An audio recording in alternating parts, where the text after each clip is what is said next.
এখানে প্রত্যেকদিন বিদ্যালয়ে যাওয়ার সময় দেখি এখান দিয়ে জঙ্গল হয়ে রয়েছে এই মুক্তিযোদ্ধা জাদুঘর ভবনটির সামনে। তারপর আমরা 4-5 বন্ধু মিলে সিদ্ধান্ত নিই এই ভবনটা পরিষ্কার করব এবং সামনে শীতকাল, এই জন্য আমরা সবাই মিলে এখানে একটা খেলার মাঠও বানাবো। তানভীর হোসেন আকাশ, আমি 6ষ্ঠ শ্রেণীতে পড়ি।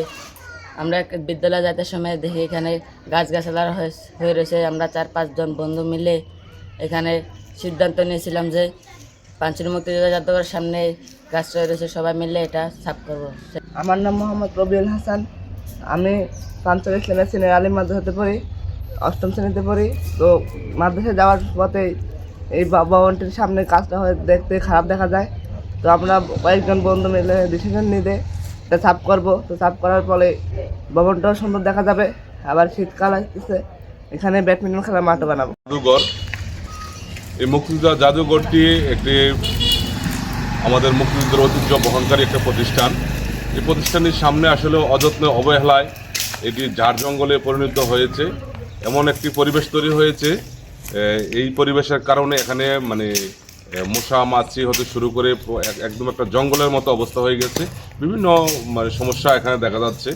আজকে শিক্ষার্থী যারা রয়েছে তারা উদ্যোগ নিয়ে আজকের মুক্তিযোদ্ধা জাদুঘরটিকে পরিষ্কার করছে। আসলে একটি ভালো উদ্যোগ। এই শিশু শিক্ষার্থীদেরকে আমি ধন্যবাদ জানাচ্ছি। যেটা আমরা যারা এই এলাকায় বসবাস করি এবং এই এলাকায় যারা নেতৃত্ব দিচ্ছি, আমাদের সিনিয়রদের নজরে আসা দরকার ছিল। আমাদেরও নজরে আসেনি, কিন্তু আজকে ছোট শিশুদের নজরে এসেছে, তারা উদ্যোগ নিয়ে এটি পরিষ্কার করছে। এজন্য আমি এই শিশু বাচ্চাদেরকে ধন্যবাদ জানাচ্ছি এবং এই মানবিক কাজ, তাদের যে মানবিক উদ্যোগ, এতে যেন চলমান থাকে, সেজন্য আমি ওদের প্রতি সার্বিক সহযোগিতা আমার ব্যক্তিগত পক্ষ থেকে করব। আজকে পরিষ্কার করার পর এই মাঠটিতে একটি ব্যাডমিন্টন খেলা তারা মাঠ করতে পারবে, যেখানে তারা বিনোদন করতে পারবে, খেলাধুলা করতে পারবে। আসলে এই পরিষ্কার এই যে মুক্তিযোদ্ধা জাদুঘর, এই জাদুঘরটি পরিষ্কার পরিচ্ছন্ন রাখা এবং রক্ষণাবেক্ষণ সঠিকভাবে করার জন্য আমি সরকারের প্রতি অনুরোধ জানাচ্ছি। কেননা এই প্রতিষ্ঠানটি এখানে হওয়ার পর থেকেই আমার বাড়ি এই প্রতিষ্ঠানের আশেপাশে, আমি দেখে আসছি এখানে এই প্রতিষ্ঠানটা হওয়ার পর থেকে সরকারি কোনো রক্ষণাবেক্ষণ নাই। প্রতিষ্ঠানটি পরেই রয়েছে অযত্নে অবহেলায়। এখানে বিভিন্ন নেশাগ্রস্ত মানুষের আবাসন স্থল হিসেবে দাঁড়িয়েছে।